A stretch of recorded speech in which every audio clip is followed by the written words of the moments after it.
مثلا نشتا تبه د انسان لپاره خیر دی په دې باندې د انسان ګناه راځي.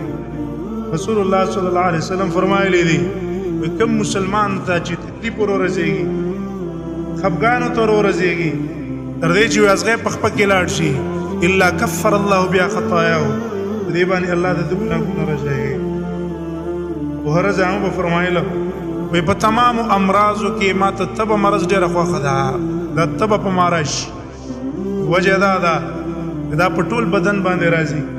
هر اندام ته دا خپل حصہ ورسیږي او دا باندې ګناهونه ورځيږي. ظاهري مرض خو مرض نه ده سر باندې درد راغی تبه در باندې رااله شوګر د تو لګېدلو کینسر بیماری ته ولګېدله ایمان درکې صبر دې وکړو په دې باندې الله ستاسو ګناهونه راځي ستاره لپاره سبب دې د پاره در په درجات بلې انسان باندې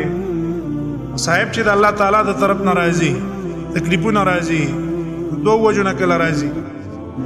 یا د دې د وجه راځي چې د انسان ګناهونه په الله ورځي. هر انسان نه ګناهونه کوي لکه دا خبر ان شاء الله زوس کوم د دې مرزونو په وجه د دې تکلیفونو په وجه الله د دې انسان ګناهونه راځي ډېر پاره چې الله تفاق لاړ شي کله دا انسان صبر وکي په دې باندې او دې باندې رضا شي اجازه پځه وکړه په دې اجازه پځه باندې په زید ګناهونو راځي باندې د نورم ګناه کی ها دویم انسان باندې مصیبت او تکلیفونه د الله تعالی د طرف ناراضي دا ډېر اوچت ولید الله ته ډېر مقربي ډېر محبوب وي الله تعالی ته بهم په د باندې تکلیفونه راولي په د باندې مرزونه راولي په د مصیبتونه راولي د دې کې غرض رفع الدرجات دی چې انسان درجات الله بلند چته کی درجات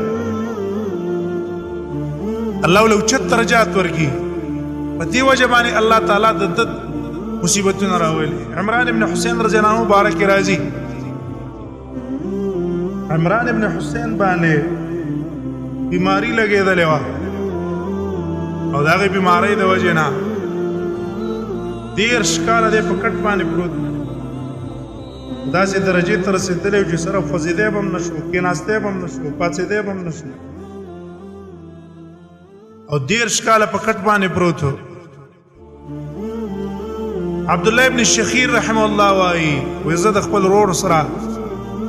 عمران بن حسین خواته ورلم چې کله موږ د حالت د عمران بن حسین وکړه ووم جړل وغير اتویل تاسو ولې جاړئ ما په دې حالت جاړئ احبه الي الله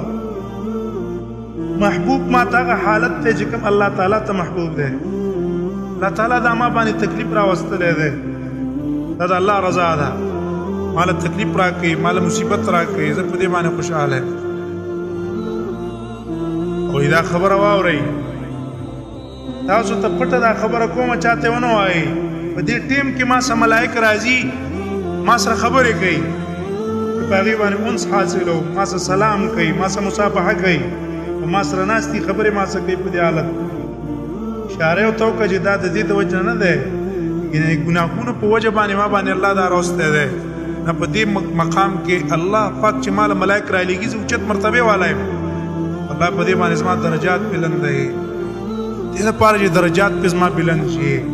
عمران ابن حسین رضی الله عنه دغه حالت باندې دیر شکالو